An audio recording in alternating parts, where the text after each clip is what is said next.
voir, il y a certains de mes propos qui font écho aux propos tenus aujourd'hui dans les différents exposés. Alors, comme vous le voyez, je veux remercier Charmaine Levy qui m'a invité, les organisateurs et organisatrices de ce colloque. Merci beaucoup.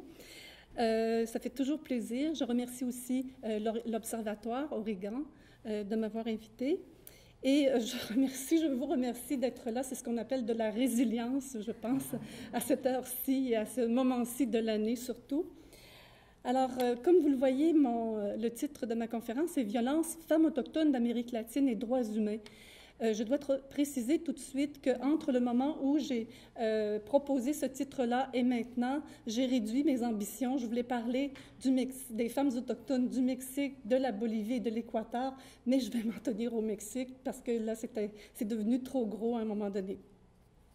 Je veux vous signaler tout de suite, d'ailleurs, que les illustrations que j'ai insérées dans le PowerPoint n'ont rien à voir avec le propos.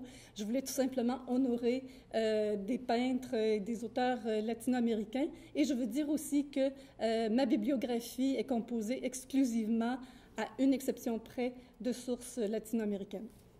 Alors, pour vous situer, donc c'est un peu la présentation que je vais faire de moi-même. Je vais m'en tenir à deux éléments. Deux intérêts de recherche principaux ces dernières années. D'abord, la critique de l'approche genre et développement. Je viens de publier un livre avec ma collègue Arlette Gauthier de l'Université de Bretagne occidentale qui s'intitule « Avec une touche d'équité et de genre », qui porte justement sur les femmes autochtones au Yucatan, au Mexique. Dans cet état-là, j'estime qu'il s'est consolidé dans ces 20-30 dernières années une espèce de culture du projet. Alors, c'est ce dont nous traitons dans ce livre. Un autre intérêt de recherche que je caresse ces dernières années, c'est celui qui porte sur l'étude du féminicide au Mexique et au Canada, qui débouche plus directement sur la question de la violence à l'endroit des femmes et les droits humains, question qui sera traitée ici. Donc, mon propos de cet après-midi s'inscrit en assez droite ligne avec cet ouvrage-là que j'ai publié l'année dernière, « Féminicide et impunité, le cas de Ciudad Juárez au Mexique ». Le concept transversal, je ne ferai pas de théorie cet après-midi, mais il va quand même y avoir des éléments implicites qui vont traverser tout l'exposé. Donc, premièrement, le concept transversal, c'est celui du continuum de la violence.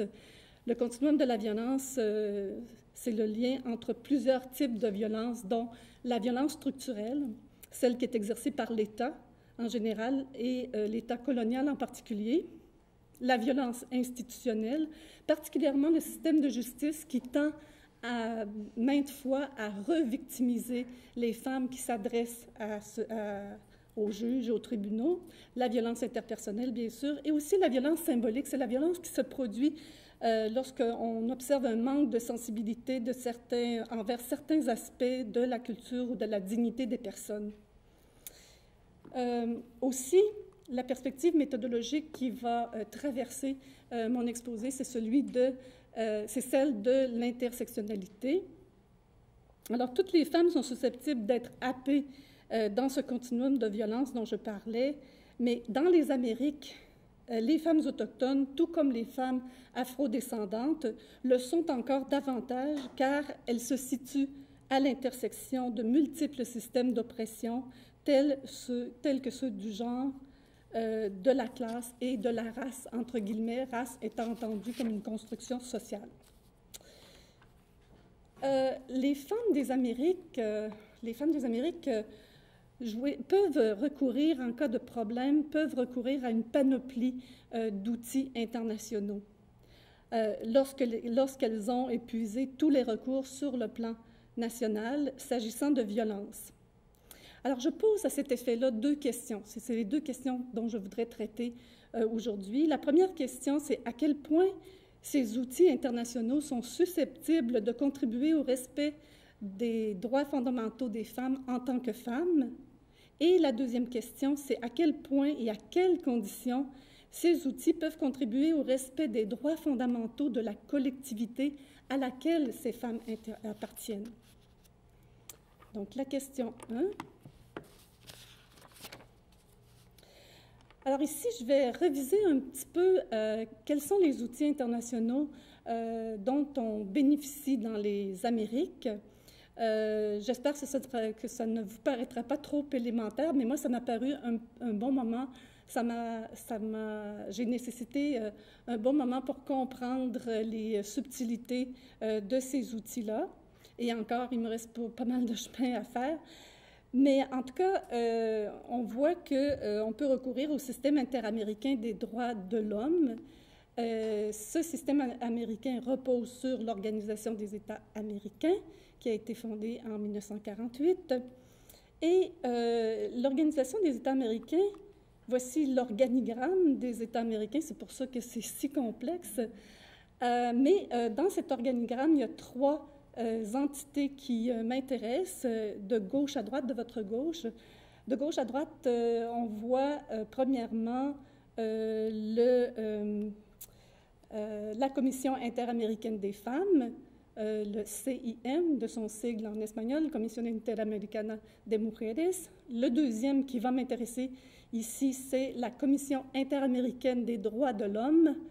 C'est ainsi que ça se traduit en français. Hein? Je voudrais dire les droits humains, mais je suis obligée de dire, étant donné la traduction officielle, c'est les droits de l'homme. Et la troisième, à l'extrême droite, c'est la Cour interaméricaine des droits de l'homme. La commission, commençons par la Commission interaméricaine des droits de l'homme. Quelles sont ses fonctions? Elle doit examiner les demandes présentes les demandes présentées par les particuliers qui se plaignent de la violation d'un droit protégé. Elle effectue des visites sur le terrain dans les pays membres pour analyser et faire rapport sur la situation des droits de l'homme dans ce pays. Elle peut recommander que des mesures soient prises par l'État en cause en vue de remédier à la situation. Et elle peut aussi soumettre le cas à la Cour interaméricaine des droits de l'homme afin qu'elle prenne une décision exécutoire, mais qui, comme on le verra, n'est pas toujours exécutée. Du système interaméricain est issue la Convention interaméricaine sur la prévention, la sanction et l'élimination de la violence contre la femme, dite Convention Belém-do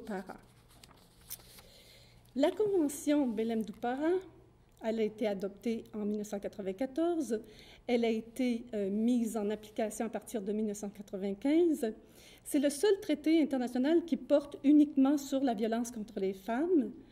Ça a été ratifié par la majorité des États membres de l'Organisation des États américains. Soit dit en passant, le Canada ne l'a pas signé, ne l'a pas ratifié non plus. La ratification de cette convention, c'est la démonstration de la reconnaissance par les gouvernements de l'importance du problème et une démonstration de leur détermination à faire des progrès dans le domaine. Et j'attire l'attention sur l'article 9 de la Convention Belém-do Pará qui dit, et je cite, « Les États parties tiennent spécialement compte de la vulnérabilité de la femme aux actes de violence en raison, entre autres, de sa race ou de son origine ethnique. » Maintenant, quelle est la spécificité de cette convention? Elle consolide les standards internationaux quant à l'obligation des États de prévenir la violence contre les femmes. Elle oblige les États à présenter à la Commission interaméricaine des femmes des rapports périodiques faisant état de leurs progrès. Et elle relaie des plaintes.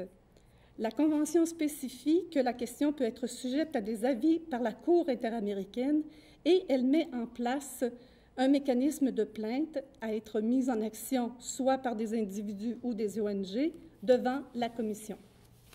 Quelle est la définition de la violence selon cette Convention?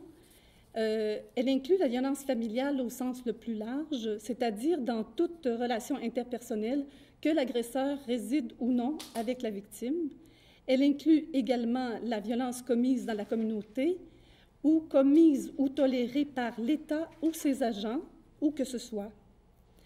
Les États parties ont l'obligation d'adopter les mesures législatives requises pour prévenir et punir toute forme de violence contre les femmes. Pour certains États, la Convention a préséance sur le système légal domestique. Pour des États comme le Mexique et l'Équateur, il est précisé que les droits et garanties reconnus dans la Convention s'appliquent automatiquement. Pour la Bolivie, le droit à une vie libre de violence est enchâssé dans la Constitution. Alors, c'est un peu pour vous dire que les façons d'appliquer la Convention ou d'adhérer à la Convention sont différentes d'un pays à l'autre. Dans les instants suivants, je vais donner quelques exemples de recours à la Commission interaméricaine des droits de l'homme et d'intervention ou non de la Cour interaméricaine des droits de l'homme. La Commission interaméricaine a accordé 2 audiences à l'Association des femmes autochtones du Canada et à l'Alliance canadienne féministe pour l'action internationale qui se sont présentées en même temps en 2012 et en 2013 au sujet des disparitions et des assassinats de femmes et fillettes autochtones de la Colombie-Britannique et du Canada en général. La FAC et la FAI réclament une enquête nationale publique sur ce sujet. Des rapporteurs spéciaux de la Commission interaméricaine ont effectué des audiences au Canada en août 2013. Pour l'instant, ce cas n'est pas acheminé à la Cour interaméricaine, même s'il y a eu des audiences à la Commission interaméricaine. Le deuxième cas dont je veux parler, que je veux mentionner, c'est le cas de la ville d'Atenco, qui est dans l'État de Mexico, au Mexique. Alors, en 2011, la Commission interaméricaine a admis le cas de 11 femmes de la ville d'Atenco qui avaient subi de la violence physique et verbale en 2006 de la part de la police à l'occasion d'une série de manifestations. Je pourrais revenir sur les détails des cas que je présente ici si ça vous intéresse au cours de la période de questions, mais c'est seulement, je veux arriver à un point précis, donc je passe vite à travers les exemples. La Cour, dans ce cas-là, dans le cas d'Atenco, la Commission interaméricaine a admis le cas en 2006, donc, mais la Commission interaméricaine devant laquelle ça a été présenté, ce cas a été présenté, n'a pas encore rendu son jugement depuis 2006. Soit dit en passant, c'est un cas exemplaire, le cas d'Atenco, c'est un cas exemplaire de violence institutionnelle et structurelle à l'endroit des femmes. D'ailleurs, plusieurs des victimes, la grande majorité des victimes, sont autochtones. Et bien sûr, l'autre exemple que je veux donner ici, c'est le cas du féminicide à Ciudad Juárez. Comme vous le savez sans doute, depuis 1993, on a répertorié plus de 1500 femmes assassinées dans cette ville, qui est devenue d'ailleurs un cas emblématique du féminicide, bien que ce ne soit pas le lieu où se produisent le plus de féminicides au Mexique. Et le Mexique est loin d'ailleurs d'être le seul pays au monde où il se produit le féminicide. Après bien des péripéties, les activistes de la ville et les activistes internationaux aussi ont réussi à faire en sorte que le cas de 8 jeunes filles assassinées en 2001, violées, torturées, mutilées, et dont le cadavre a été retrouvé en 2002 dans un lieu qui s'appelle le Champ de Coton, ils ont réussi, ces activistes, à faire en sorte que le cas de ces 8 personnes-là soit présenté en 2003 devant la Commission interaméricaine. La Cour interaméricaine, pour sa part, a admis le cas de 3 cas sur ces 8 cas-là. Elle l'a admis en 2006. La Cour interaméricaine a rendu un jugement sur ce cas, dit du Champ de Coton, en 2009. Rendu un jugement, ça veut dire qu'il y a eu une sentence à l'endroit de l'État mexicain, comme quoi il avait une responsabilité dans ce cas-là. Je vous fais remarquer en passant que les démarches des groupes de défense des droits humains, dans ce cas particulier, devant le système interaméricain, a duré plus de 6 ans. La Cour interaméricaine des droits de l'homme a sommé l'État mexicain de remédier à la situation de violence à Ciudad Juárez, la situation de violence favorisant le féminicide. À date, le Mexique n'a pas respecté toutes les dimensions de la sentence, il traîne les pieds. Personne, et surtout personne, malgré la sentence de la Cour interaméricaine, personne n'a été condamné à ce jour dans ce cas. Le féminicide, de même que l'impunité, continue. On remarque donc un manque de volonté politique de l'État mexicain. Par contre, même si le mot féminicide n'a pas été utilisé comme tel dans le jugement de la Cour interaméricaine, elle a utilisé le terme homicide de femmes pour des raisons de genre. Alors, même si le mot féminicide n'a pas été utilisé, le jugement de la Cour interaméricaine a contribué de concert avec les représentations de divers groupes de la société civile mexicaine à l'inclusion explicite, à partir de 2009, du féminicide comme crime spécifique dans le Code pénal fédéral au Mexique, de même que dans ceux de chacun des États de la République. C'est ce qu'on appelle en espagnol la tipificación del feminicidio. L'inclusion dans le Code pénal signifie qu'une peine spécifique est réservée à ce crime, soit de 30 à 60 ans de prison. La peine de mort n'existe pas au Mexique. Le dernier cas dont je veux vous parler, c'est celui de Valentina Rosendo Cantú et de Inés Fernández Ortega.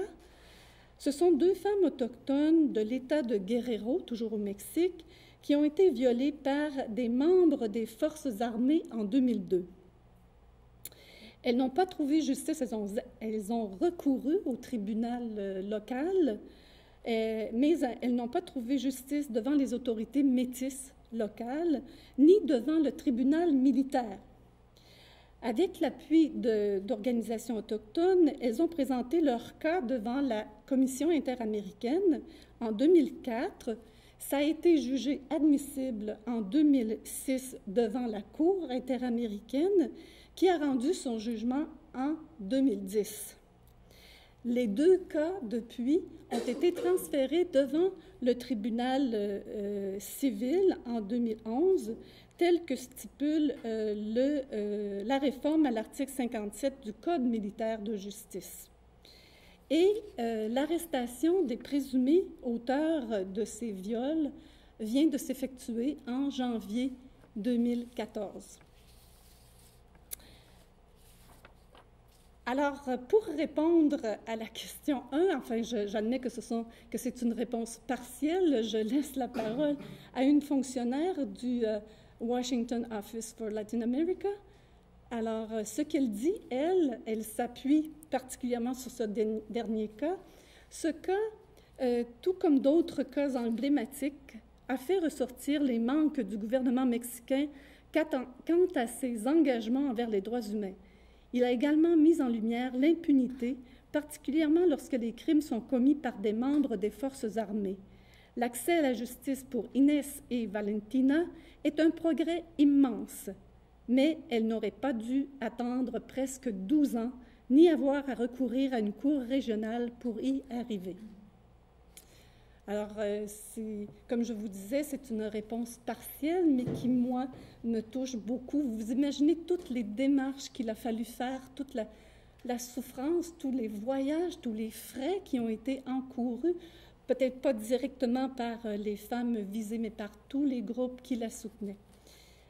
Je laisse ça en suspens pour reprendre tout cela un petit peu plus tard pour passer à la question 2.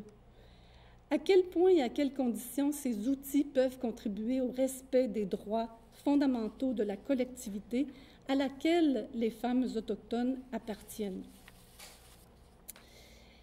En ce qui concerne la spécificité autochtone des plaignantes dans le cas précédent, dans le dernier cas que je vous ai présenté, l'expertise des anthropologues a été significative.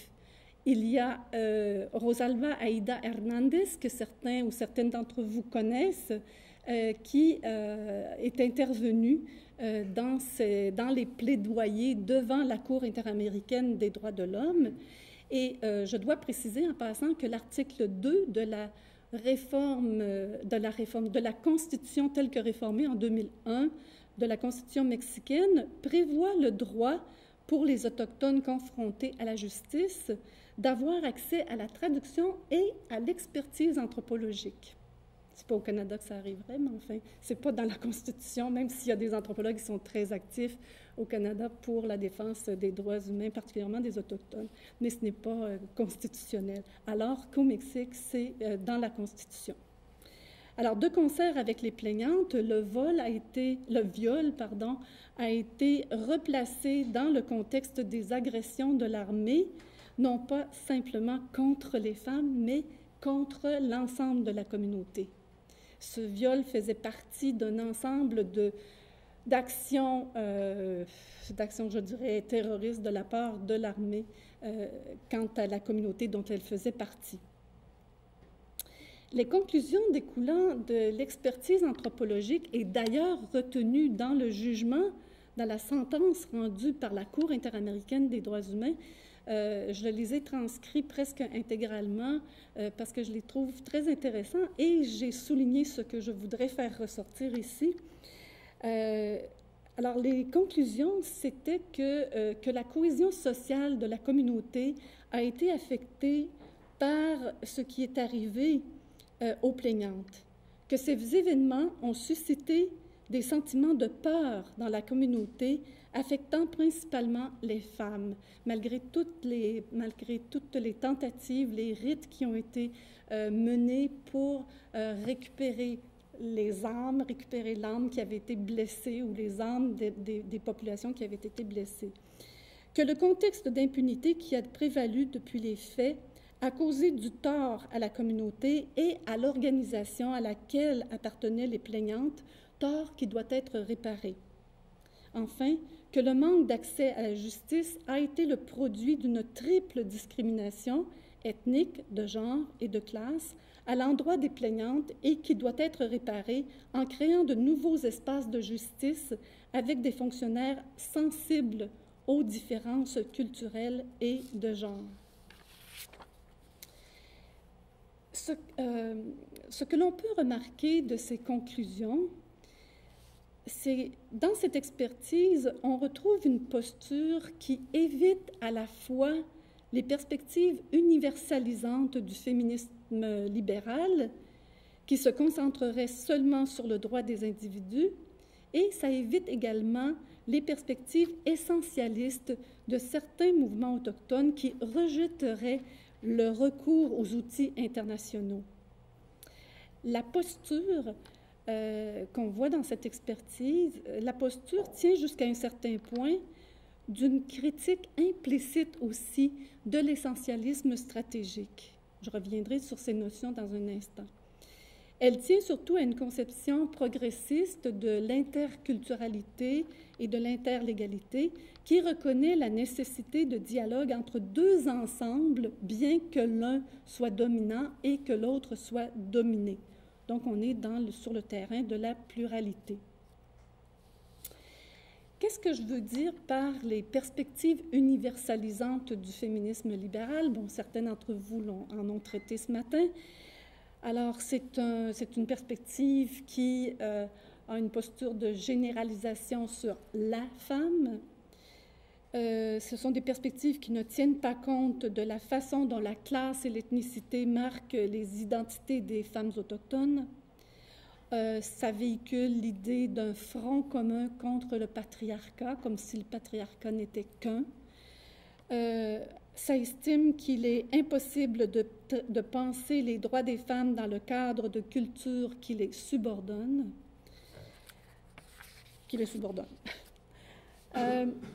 Ça, c'est qu'est-ce que je veux dire maintenant par les perspectives essentialistes de certains secteurs du mouvement autochtone. Ce sont des perspectives idylliques des cultures d'origine hispanique qui nieraient les inégalités de genre au nom de l'essence féminine et de l'essence masculine. Ce sont des perspectives qui opposent tradition et modernité en considérant que la tradition ne peut pas constituer l'objet de remise en question, malgré que les femmes zapatistes ont dit « la tradition ne doit pas faire de mal à personne, ne doit pas blesser qui que ce soit ». Les tentatives pour changer certaines coutumes sont qualifiées de démarches occidentales impropres à rendre compte des réalités autochtones et sont qualifiées de menaces à l'identité collective du groupe. Ce sont des perspectives qui se refusent à voir les rapports de pouvoir à l'œuvre. Qu'est-ce que l'essentialisme stratégique? C'est basé, bon, c'est une perspective qui est basée aussi, ça ressemble un petit peu à l'essentialisme proprement dit, mais qui est basée sur l'idée de la complémentarité entre l'homme et la femme. L'homme et la femme sont interdépendants. Contrairement à l'essentialisme proprement dit, cette perspective admet que les sociétés autochtones puissent ne pas être harmonieuses et admet qu'il peut y avoir subordination. La rupture de l'interdépendance se produit lorsque les hommes autochtones reproduisent les rapports de pouvoir du colonisateur. Autrement dit, l'exercice de la violence remet en question l'identité même des populations autochtones. Bon, comme on l'a mentionné déjà ce matin, c'est une perspective, c'est une notion qui a été émise d'abord par Gayatri Spivak. Celle que j'utilise a été revisitée par des chercheurs latino-américains, des chercheuses comme par exemple June Nash, particulièrement dans son livre Mayan Visions. Jusqu'à un certain point aussi, Rosalba Alba Hernandez, mexicaine, et Aura Cumes, qui est guatémaltèque, l'ont utilisé, mais l'ont utilisé de façon critique. En fait, elles avertissent qu'il faut dépasser l'essentialisme stratégique si on veut véritablement aboutir à la pluralité. Pour les femmes autochtones, qu'est-ce que ça a signifié de dépasser l'essentialisme stratégique?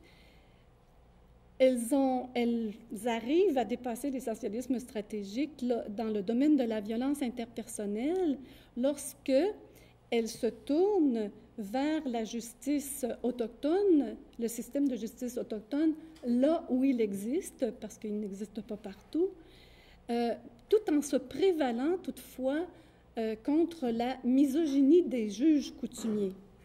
Elles exigent de ne pas faire face aux juges de façon individuelle, mais telles qu'accompagnées par leurs organisations de femmes.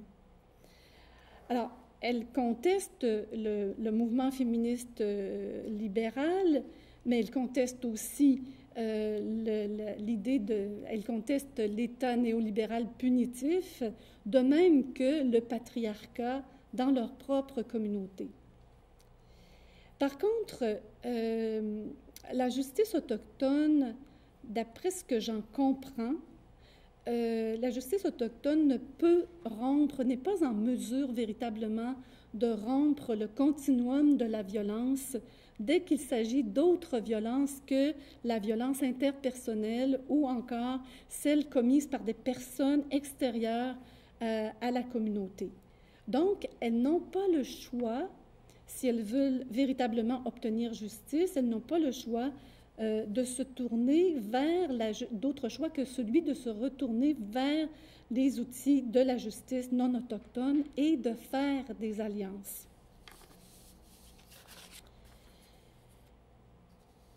Le pluralisme, mais cette démarche est très exigeante puisqu'elle exige de reconnaître à la fois la colonialité du pouvoir et la colonialité de l'altérité. Ça exige également de dépasser les visions essentialistes de l'identité. ça exige de reconnaître le caractère patriarcal de la majorité des cultures et des sociétés, et ça exige aussi de reconnaître le caractère incomplet de la justice ordinaire et de la justice autochtone. Donc, j'en arrive à ma deuxième question, à laquelle on devrait être en mesure de répondre, au moins partiellement aussi, à quel point et à quelles conditions ces outils internationaux de justice de droits humains peuvent contribuer au respect des droits fondamentaux de la collectivité à laquelle les femmes autochtones appartiennent. Pour y arriver, à mon avis, il faut remplir les conditions suivantes, puis il y en a sûrement d'autres, mais c'est celle que j'ai trouvée. Il faut que soit dépassée la dichotomie entre le relativisme culturel et le discours libéral universalisant qui nie les droits collectifs des peuples autochtones. Mais il faut en même temps que les droits individuels des femmes soient reconnus, y compris dans ce contexte. Il faut que la défense des valeurs communautaires, de la diversité culturelle et des droits des Autochtones comme peuple ne s'appuie en aucun cas sur la subordination des femmes. Il faut que la connaissance et le recours par les femmes autochtones aux outils internationaux de droits humains et à la normativité nationale de protection des femmes contre la violence cessent d'être vus comme une adhésion inconditionnelle au discours eurocentrique des droits humains et une négation des droits collectifs des peuples autochtones. Il faut que, dans ce cas-là, il faut que les entités internationales fassent également leur bout de chemin. C'est-à-dire, c'est un jeu qui se joue à deux. À deux et beaucoup plus qu'à deux, si on dit les entités internationales et les peuples autochtones. On est dans une panoplie d'acteurs très différents les uns des autres. En conclusion, alors on va avoir du temps pour discuter, je pense qu'il est possible d'avoir une posture critique par rapport aux outils internationaux. Chaque fois que j'ai voulu critiquer le recours aux outils internationaux parce que j'étais sensible au temps, au délai que ça prend pour seulement se faire entendre, j'ai souvent frappé des murs, c'est-à-dire on me dit, ben voyons donc, ce sont des acquis si on commence à critiquer ce genre de choses-là, où est-ce qu'on s'en va, etc. Alors, mais je pense qu'il est possible, sans jeter le bébé avec l'eau du bain, je pense qu'il est possible d'avoir une posture critique. Bon, même s'il appartient aux peuples autochtones de faire leur propre bilan, mais d'emblée, on peut reconnaître qu'il y a un fossé important entre la normativité et la pratique. Lorsque je vous disais tout à l'heure que la Cour interaméricaine a rendu son jugement dans le cas des féminicides de Ciudad Juárez, dans les 3 cas de Ciudad Juárez en 2009, et à ce jour, la majorité de la sentence n'a pas été exécutée et les coupables de ces meurtres, alors que les femmes sont mortes, les coupables, eux autres, sont probablement morts de rire parce qu'il n'y a rien qui se fait à leur encontre. Donc, fossé important donc, entre la normativité et la pratique. Aussi, bon, c'est pas n'importe qui.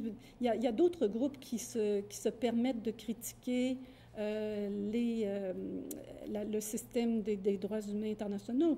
Le Noble Women's Initiative questionne l'efficacité de la Cour interaméricaine des droits de l'homme. Les débats qui s'y tiennent sont posés dans le langage des droits.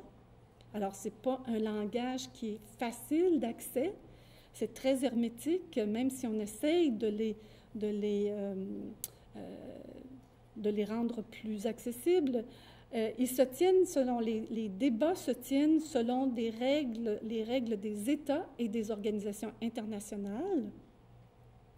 Le financement vient des États partis, mais visiblement, il n'est pas suffisant parce qu'il ne permet pas que la justice soit rendue avec diligence.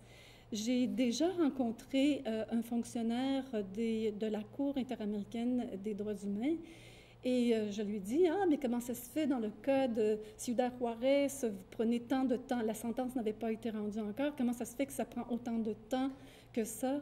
Et il m'a dit, écoute, tu ne peux pas t'imaginer le nombre de dossiers qui sont sur ma table et je suis seule à pouvoir en traiter.